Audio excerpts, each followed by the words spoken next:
Dober dan. Dan prej, format od srede do srede, danes že v torek, nekoliko razširjen. Ob kolegu Markešu še Tone Hočevar. Tematika je na mizi. Ukvarjamo se z smrtjo papeža Frančiška. Jaz ponavadi Janezu postavim prvo vprašanje in bom tudi tokrat to storil.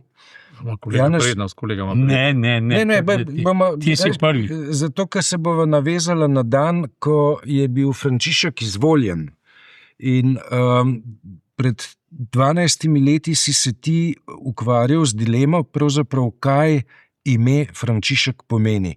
A to se navezuje na Frančiška Asiškega ali na kakšnega drugega Frančiška?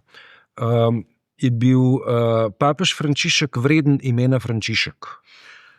Spomnim se tega, kako so takrat razglabljali na to temo. V kontekstu, ko informacij še morda ni bilo ravno dovolj, ampak na intuicija nekam peljala. Ja. In sva povezala dejstvo, da je on živeč pač nekoč v Argentini in je po tistih, v Braziliji se reče favelah, tam so pa višje mizerije. In je tam za reveži delal. In je bil v tem smislu zelo prepričljiv in ugled katoliške cerkve v Buenos Airesu, samo v celotni Argentini je bil najvišji, zapravo pred policijo, pred državo, pred politiko, skorda pred nogometom, in to je bila njegova zasluga. Zasluga pa zato, ker se je ukvarjal z ljudmi in z reveži.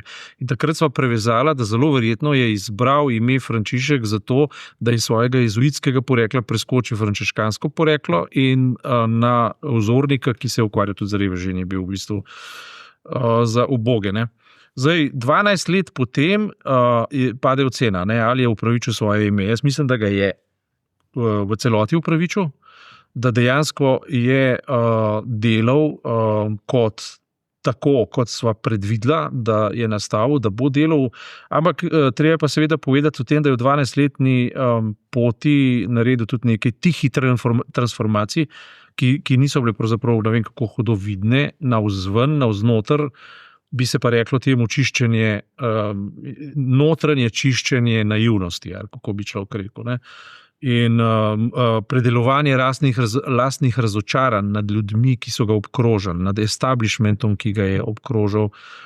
In jaz mislim, takoj zdaj osebno rečem, ne, da je prišlo do zelo velike disharmonije, disbalansa med videzom in seveda tudi med samim naborom pač dostojanstvenikov v Vatikanu in med njim. To se pravi, razlika med njim in med cerkvijo, kakršno je predstavljala establishment, je bila ves čas očitna in tako rekoč še vedno očitna. In zato mislim, sem osebnega prepričanja, da glede na to, da je on v bistvu popolnoma zagovarjal defeudalizacijo cerkve, deklerikalizacijo cerkve, modernizacija je zdaj kompromitiran pojem, ne, in kontroverzen pojem, ampak on je dejansko zagovarjal vrnitev koreninam, če tako rečem, in tako kot je neka vernica rekla te dni, da je namesto njih dvignil Bogu, je Boga oziroma nebo spustil k ljudem. Ne. In to se mi zdi, da je upravičil in lahko bi rekel, da je v smislu doktrine ali pa, če hočeš, vsebine te vere, katoliške oziroma krščanske, v zadnjih 300-500 letih verjetno največji papež. Tako ga jaz vidim. Torej, jezuit. Dejstvo, da je papež prišel iz jezuitskega reda, je pred 12 leti vzbujalo veliko pozornosti, veliko komentarjev. Pač jezuiti so, ko bi rekel, intelektualna špica rimskokatoliške cerkve. Ja, so. In papež je v bistvu ostal intelektualna špica in tudi nad jezuiti, ki vendarle niso svetniki. Jaz mislim, da smo jih zelo visoko postavljali, se po svoje prav, niso pa kakšna svetniška druščina. Ne? Tega tudi v Vatikanu niso nikoli priznali. Kot veš, je majhen se hripal, aj narobi. Vse je v redu. Vse je v redu. Ne, on se tudi ni obnašal zelo kot jezuit, ne, ni bil vzvišen, ne, za jezuite velja, da so dokaj vzvišeni in zato jih drugi nimajo zelo radi. Malce jih gledajo tako postran, pa malo despot, ampak neprijazno. On ni bil te vrste jezuita, ne.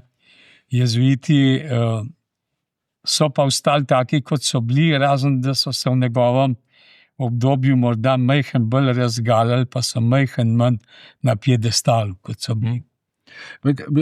Janez je že to omenil, ne, da je prišlo v zadnjih 12 letih do tega premika od neke feudalno-aristokratske drže do precej bolj prizemljene drže, tudi v sami kuriji, z gestami papeža Frančiška. Kako ti na to gledaš? No, to, da je feudalno ukinjal, je samo njegova zasluga. Mislim pa, da to ni stvar, ki bo trajala večno, odvisna je od tega, kdo bo prišel tja gor v papeško palačo in kako bojo to vodili naprej. To, da je on to feudalnost zmanjšal ali ustavil ali oddaljil od vsakdanjega cerkvenega dela, pač še ni nujno, da je večno. Jaz sem imel vtis, ne, da je imel Frančišek prav zaradi te geste, zaradi te odločitve, zaradi te politike zelo močno opozicijo znotraj kurije, znotraj posamičnih nacionalnih rimskokatoliških cerkva, tako v tem tkivu cerkvene hierarhije, da je bilo prav zaradi te dearistokratizacije največ odpora. Seveda, on dejansko tja sploh ni pasal, vse do zadnjega dne, in vendar je to delalo... Outsider, ali kaj? Čisti outsider, in vendar je to delal katoliški cerkvi največjo uslugo, ker je v tem smislu bil popolnoma avantgarden. On je oklestil, v ta oklep, v katerega so ga vdeli, ni pasal, preprosto ni pasal. Ne. On je bil preprost človek, ki je najbolj ponazarja to njegovo držo, tista gesta, če se spomnite, ko je šel v Ameriko in je tudi v kongresu, mislim, da prvič in zadnjič v kongresu držal govor. To je bilo za časa Bidena. To je bil Joe Biden, in takrat tudi z Nancy Pelosi govoril, skratka pred celotnim kongresom.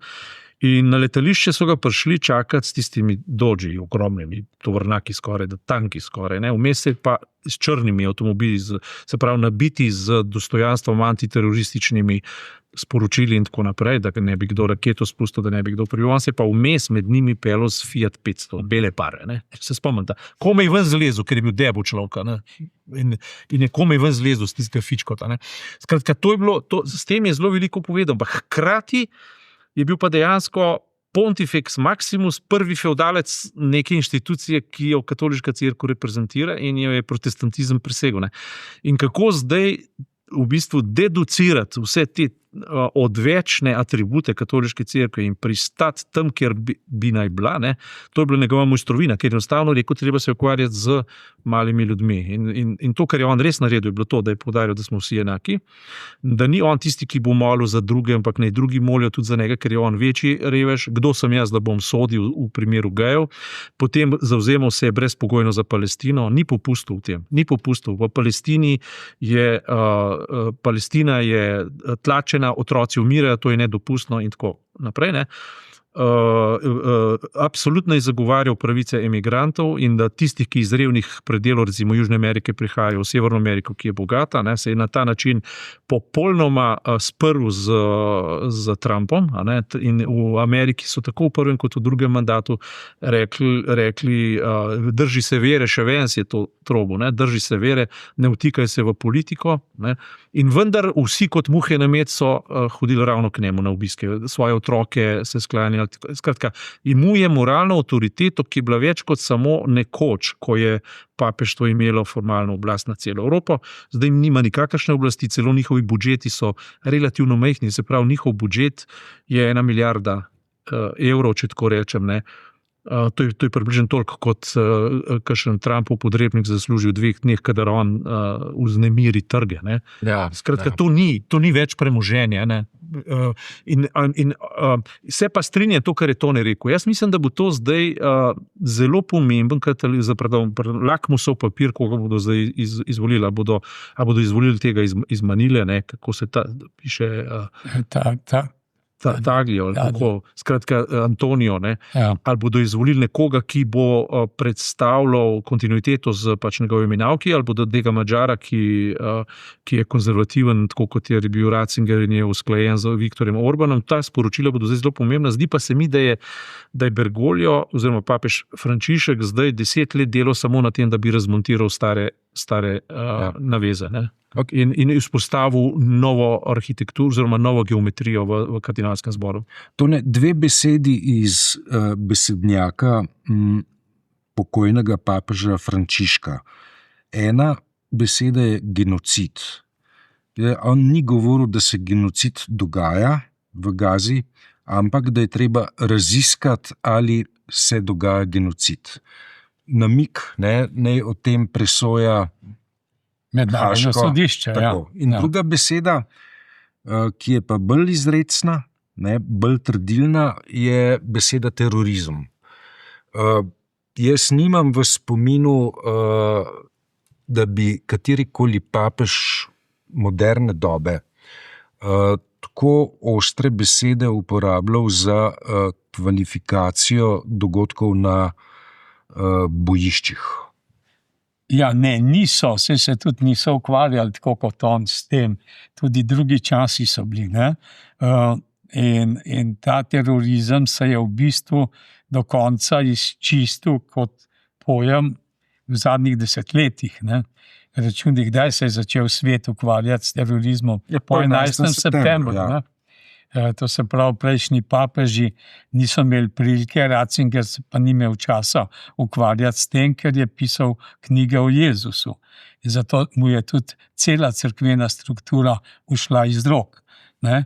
On ni odstopil zato, ker bi bil star in bolan, ampak zato, ker enostavno ni obvladal. Ne? No in on se s terorizmom ni bistveno ukvarjal. Ta papež se pa je.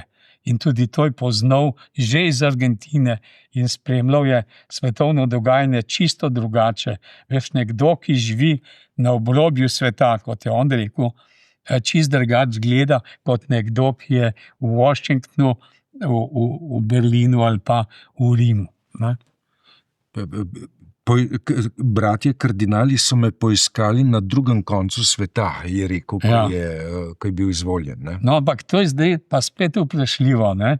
Njega so bratje kardinali, ki so jih postavili prejšnji ta dvojec brez Karmarja, Vojtiva pa Ratzingera, ne? Ki sta bila eno samo obdobje, je bilo to z 2 osebnostima, ki sta bila eno, dokler sta bila. A veš, to je bil čist en svet in te kardinali so bili vsi postavljeni, skoraj vsi, pa so pa zbrali nekoga, ki so ga z druga sveta. Zato se jaz bojim, da bojo te, ki je pa on postavil, zdajle zbirali tako, da bojo šli v njegovo nasprotje pa nazaj.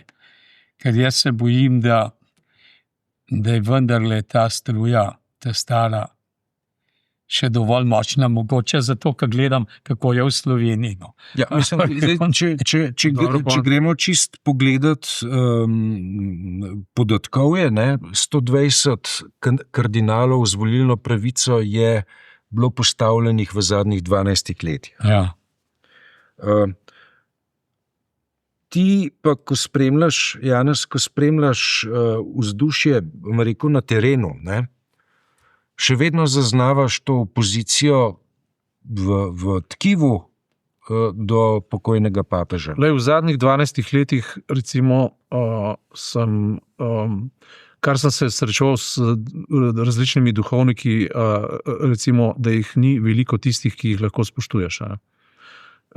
govorim namreč, zakaj sem jaz spoštoval zdajšnjega papeža? Zato, ker je bil dejansko duhovnik. On se je bil pripravljen pogovarjati o tem, za kar on je bil papež. Kaj je definicija duhovnika? Da se pogovarja o evangeliju, pa o odrešenju, pa o teh vrednotah, ki jih religija prinaša. Recimo slovenski katolicizem bistveno bazira izključno na politični travmi druge svetovne vojne in kulturnega boja iz časa med spopadom med klerikalci in liberalci. In to je sicer mogoče lahko nujna priteklina, ampak ne spada pa k bistvu, še najmanj pa spada k temu, da je k tradiciji, ki jo moraš ohranjati. Ena najboljših novic je to, da bodo začeli zaradi velikega pomanjkanja duhovnikov jih zdaj uvažati iz Madagaskarja pa iz Poljske, čeprav Poljaki imajo druge probleme. Italija jih ima že pol uvožen. Tako, in to je najboljša novica, zato ker bojo pripeljali ljudi, ki se bodo dejansko ukvarjali z vsebino, za katero so tja postavljeni. In jaz sem se pogovarjal z nekaterimi duhovniki, kot rečeno, ki sem jim bil pripravljen nameniti svoje spoštovanje, in sem govoril z enim izmed njih, ki je v zelo prizanesljivi govorici izrazil popolno nestrinjanje z papežem, da se mu je zmešalo in da upa, da ga bo Gospod čim prej vzel k sebi. Skratka, papež, tako kot si rekel, ima ogromno te opozicije, zlasti v klerikalnih središčih, in ta srednja evropska os, Poljska, Slovaška, Hrvaška, Slovenija in deloma seveda tudi Italija, ima zelo specifičen klerikalni naboj. Zelo močno materinsko, se pravi marijansko izraženo noto, in hkrati zelo fevdalno, kako ne rečem, sociologijo okrog tega. Ta je pa deduciral praktično, če se spomniš, že na samem začetku se je odrekel zlatim ornamentom in tako naprej, se je držal srebrnega križa. Potem se ni hotel preseliti v luksuzne prostore, na tam gor, ampak je ostal v ti si tam bil, ti si bil dopisnik, je tista Magdalena. Ja. Skratka, on je živel med živimi ljudmi, z njimi skupaj zatrmoval. Marta, tako. In samo po sebi, mislim, jaz nisem naklonjen nikakršnim kultom, niti predsednikov, niti papežev, niti nikomu, zato ker gradim na spoznanju, da smo vsi ljudje med sabo enakopravni in enakovredni. In zato tudi papeža ne bi odzigval nad drugim. Ampak ravno to je vam povedal, kdo sem jaz.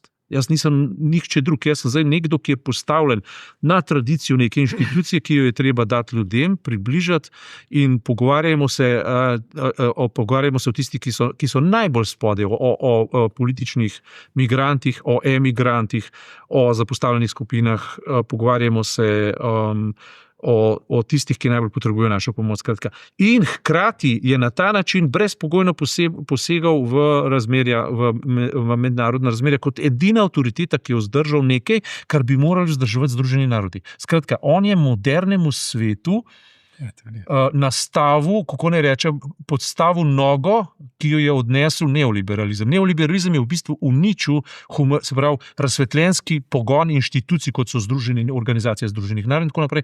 In on je vskočil in ponudil svojo podporo, ne da bi zraven po klerikalni maniri terjal vrnitev nazaj k politični supremaciji cerkve. In to je bila njegova res veličina. In to, recimo, tudi zdaj, ko mu je kralj Karl pisal tisto izredno tako pretresljivo pismo, Macron mu je pisal, dobro, pustimo zdaj to, da sta se zadnji dan ven in tam pokazali, ampak ti svetovni voditelji, ki vejo, zakaj gre, so to izrazili, izredno spoštovanje pokazali, ne zato, ker je to katoliški primus, ampak zaradi tega, ker je bil izreden humanist. In se ni hotel povzdigovati nad druge, nad anglikance, nad pravoslavce, nad jude, nad muslimane, nasprotno, roko je ponujen, in se mi zdi, da v tem smislu je bil izjemen človek. Je Lampedusa. Ena prvih gest, ki je Frančišek naredil, je šel na Lampeduso, vrgel je z ladje venc, rož, poljskega cvetja v vodo, zgroženo ugotavljal, da ljudje v Sredozemlju ne smejo utoniti. Človek tudi ne grška v toke. In zato se je zelo boril in, kot vidiš, ga niso podprli, ampak prav nikjer.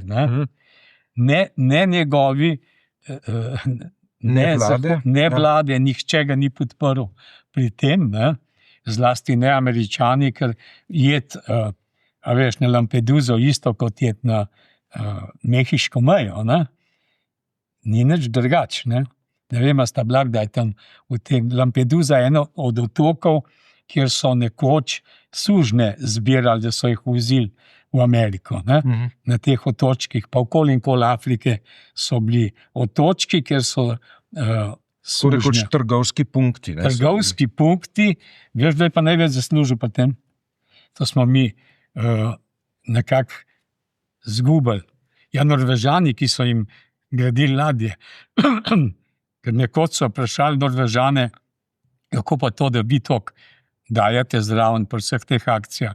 Pa je rekel enkrat bil glih ambasador tam, ja prav, mi smo največ denarja zaslužili. Pa Normandijci, ne?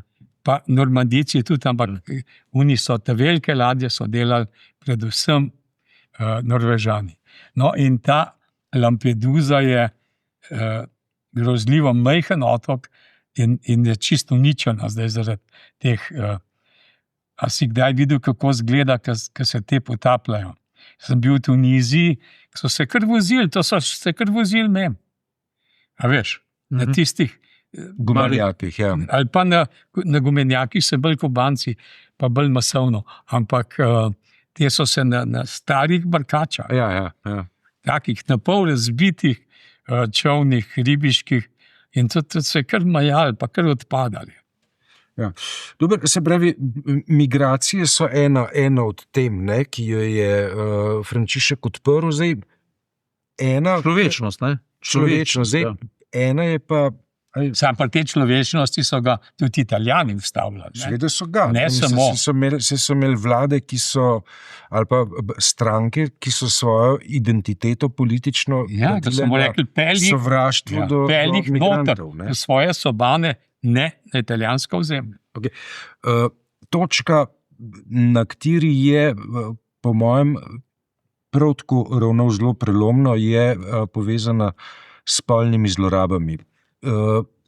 Na nekem momentu je prišlo pri Frančišku do nekega notranjega premika. In če se prav spomnim, bi lahko to bilo med obiskom Čila. Ja, v Čilu je bilo to. Kaj se je zgodilo v Čilu? V Čilu je on zelo zagovarjal, on je študiral v Čilu, prav v tem mestu in na tej fakulteti teološki. In ko je tja prišel, je zagovarjal tistega svojega, ali bil kolega, ali skratka. In ga je poveličeval, nekaj mu je nekdo prinesel dokumente, pa dokaze mu je prinesel, tudi nekdo iz tega kroga, ki so se nekoč združili, ne? Pa je rekel, zdaj pa nehi zagovarjati, pa jih nehi ščitati. Ne? Takrat je pa doživel grozen šok, ne? In je pod zahteval, da te škofje odstopijo, so tudi odstopili. Ne? Takrat se je pa tega lotil zares, se je opozarjal, že prej je šel po Ratzingerjevi poti in se s tem malo ukvarjal, ampak nikoli pa tako udarno kot po Čilu. Ja, ampak to je točka, kjer njega zapusti neka ta primarna, dobronamerna naivnost. Ja, to je ta točka. On je, tako še vse, kdaj je kdo izgubil nedolžnost, on je takrat izgubil naivnost. Ja. On je takrat dejansko dejal, da gre popolnoma za res. In nikoli, ko je obiskal Irsko, se spomnim, to je bilo prvič, da sem ga jaz na televiziji, sem to pač gledal, ker nisem bil tam, ne, da sem ga slišal zaklet. On je zaklel. Ne. Kakšna svinja lahko naredi kaj takega. In to so potem, to niso nikjer več iz neke kurtozije. Tako kot je bil en prizor, ko ga je eden potegnil, ko se je izjezel nad njega, je pokazal svoj temperament, če spomniš. Ampak on je bil iskreno ogorčen nad tem, kar bi vsak normalen človek. Kot bi bil ogorčen tudi v Kanadi. Tudi ne. Ja. In on je, zdaj pa tako, ne, bil je pa v leglu pedofilije, ne, se je leglo pedofilije, vendarle je v Vatikanu tudi, se ni samo na Irskem, se ni samo kje drugi in tako, ne. In recimo, če vzameš samo slovensko sceno, v veliki meri je bila slovenska scena naperjena proti njemu iz nekih skritih razlogov, ki jih nikoli niso poznali, ampak verjetno bazirajo v nečem podobnem, ne. In moč, oblast, bom rekel, neka spolna pristranost, zlorabe in tako naprej, gre z roko v roki. To je v bistvu neko tkivo, ki se tako preraste in preplete, koliko poštenih ljudi je izleteli iz sistema, samo zato, ker je hotel biti pošteno in ni hotel narediti prilagoditev na ta osnovna dejstva. On je bil pa naenkrat na položaju, ker mu nihče nič ni moral, ker ko si ti enkrat pontifex maximus, si suveren, odločaš o vsem, karkoli hočeš. Ne? Ja, pa po drugi strani pa kdo sem jaz? Saj to, njegova veličina je bila natanko v tem, da te oblasti nikdar ni zlorabil proti malemu človeku, jo je pa uporabil proti svojim subordinarjem. Recimo, ko so imeli tam, to boš ti spet boljš vedel, ko ste od blizu gledal, ne, po 300, 400, 500 kvadratnih metrov velika stanovanja, ko so se vozili v luksuznih avtomobilih. Bertones je naredil 700 metrov. No, vidiš. Denar je pa vzel iz Petrovega Navčiča, to je pa denar, ki se zbira za otroške bolnice in za uboge otroke. Ne? Ja. No, in tega se je pa znebil tako. On je bil državni tajnik pri Ratzingerju. Ja. Ja. No, in so ga dubali. In so po kratkem postopku so začeli Mercedese prodajati in so skromni še to. Jo, to Mercedes, hvala, moram pa povedati. No, Meni se je zgodilo, da sem šel malo v Rim pogledati, ne? Pa v svoj bacirk in jasno k sosedu Sardu, ki ima tam gostilno. Da. In si vsak dan pišemo, pa predvčerajšnjem sem uvošil za rojsten dan, pa tak, skratka smo prijatelji, ne? In pridem v gostilno in tam me pozdravljajo, ker me par let niso videli, in pride on zraven, prav ti, kvas pa tok freh, prav, le kako te pozdravljajo. Sem rekel, vse sem jim zdravil. Ja, ampak prav. Tako, hladno, jaz sem rekel, a jih poznaš, ali kaj? Prav seveda jih poznaš, ampak je rekel na glas, veš, tako so to oni. To so ki so prej hodili z zlatem ketnom, pa v Armanijovih oblekah, pa so imeli Mercedesa pred hiše, te fičoti so pa zdaj njihovi, prav pa te cujne zdaj nosijo. Ampak kakšen mora biti, kakšen bes mora biti. Ja. To so ljudje iz Kurije, taki.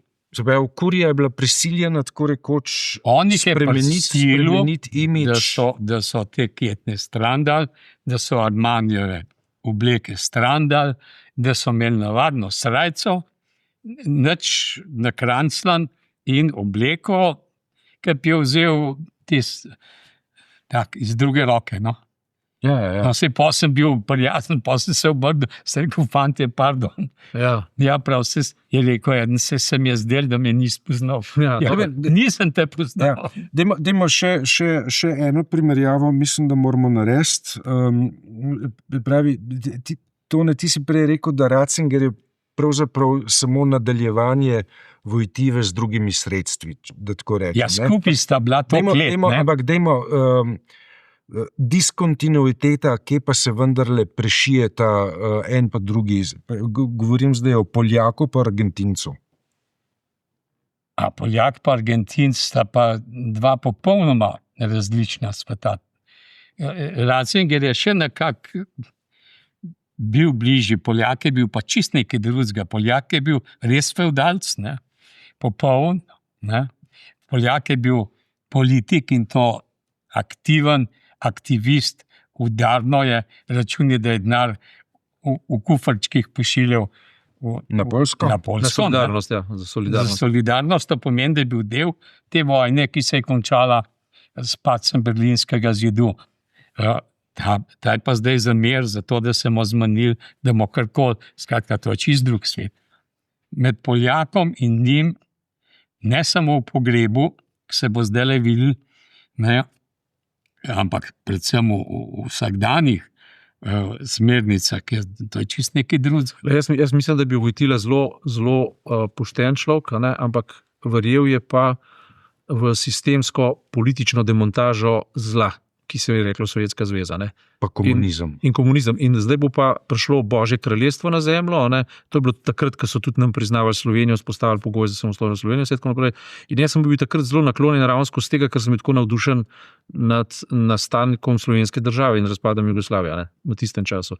Ampak če zdaj za nazaj pogledamo, pogotovim, da je on v sodelovanju z CIA, in to nedvoumno je sodeloval s CIA, v tem so dokumentarci.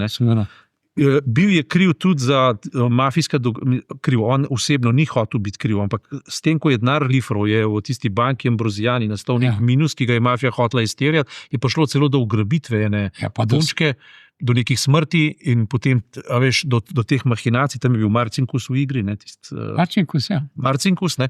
In kaj se je zgodilo? Na koncu se je nekako izkazalo, da Vojtila z vsemi dobrimi nameni, ki jih je imel, v to sploh ne dvomim, ampak on je bil otrok komunizma, otrok pač cerkve pod presijo komunizma, je odprl vrata največji prevari zgodovine, vdoru globalnega neoliberalizma,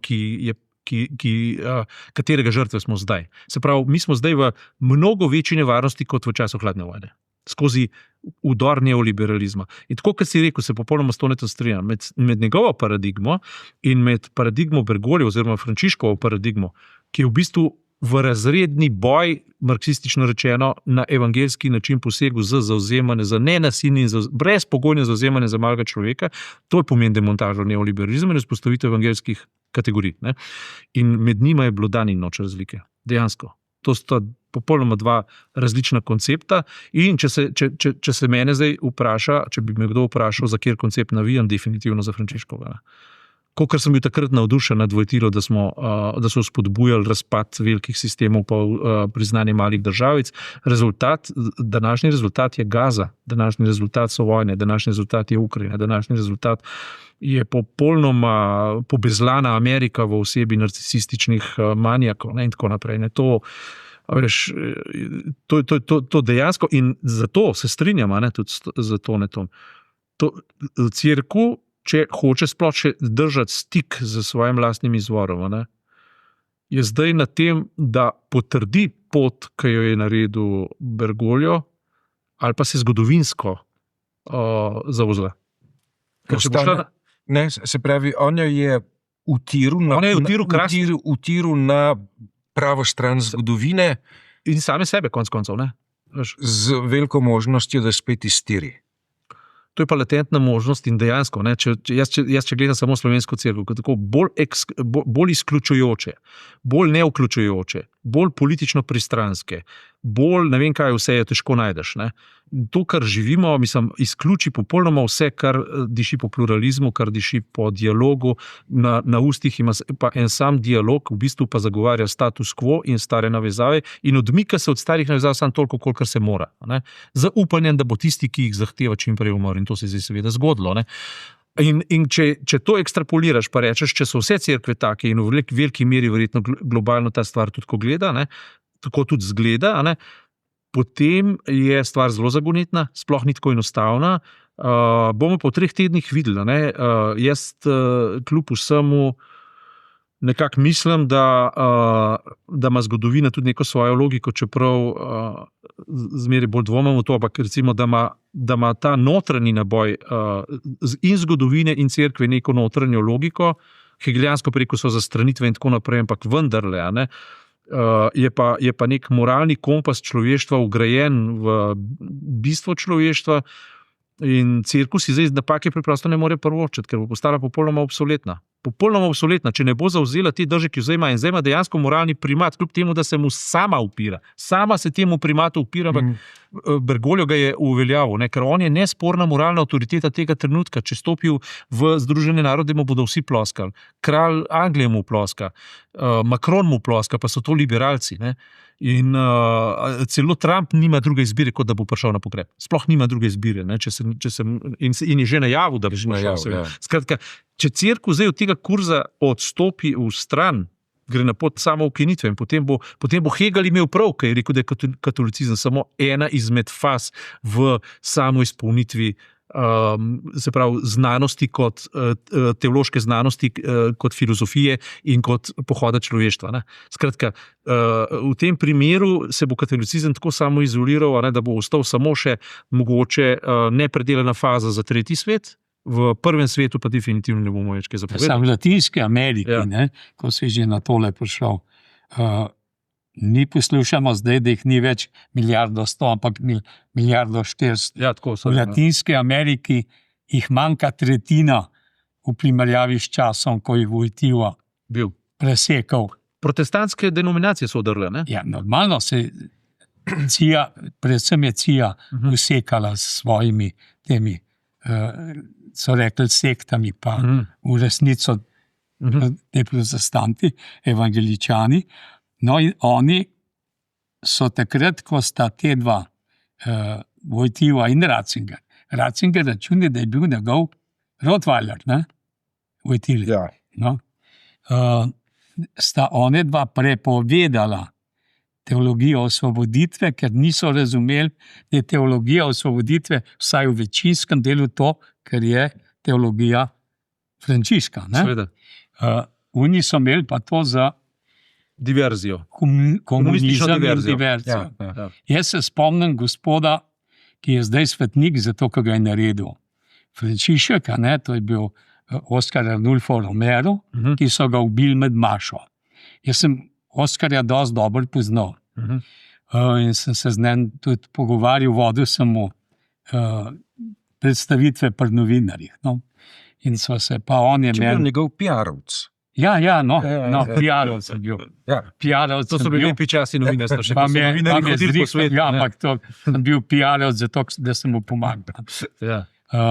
No, in on je enkrat prišel glih z pogovora z Wojtyło. Čez bled. Ne, bil je že kar zariput, ko je bil jezen. Aha. Je rekel, veš kva, ne? Pazi, to je bil nadškof, metropolit in šef konference škofovske, latinsko-ameriške. Je rekel, veš kva, ne? Tale Polak, ne? Pojma nima, je rekel. Ker toliko je. Tale Polak, pa veš, da rečejo nadškof, rečejo sveti oče ali pa. Nekaj, ja. Neki, ne? Ni rekel ta je pa rekel, tale Polak nima pojma, ničesar ne zastop. Prav, kako ne jaz njemu razložim to Latinsko Ameriko kot predsednik škofovske konference, če on nič ne ve. No, in vse to je pripeljalo, da danes sem se zadnje cajte večkrat pogovarjal z Argentinci, z Brazilci, pa s tem. Torej, v Argentini so komi še biti čez polovico katoliki. Ne? V Braziliji pa niso več do Proti polovice. tretjini, ali kaj? Ja. Ja. Tone, ti imaš zveze v rimskih krčmah. Ne vse. Kdo bo novi papež? Tega po rimskih krčmah še ne vejo. Ne vejo. Ne. Dobar. Ne. Se pogovarjajo, se bodi prepričan, da se pa tudi kakšen glas spijajo zvečer na ta račun, ampak ne. Rešujejo.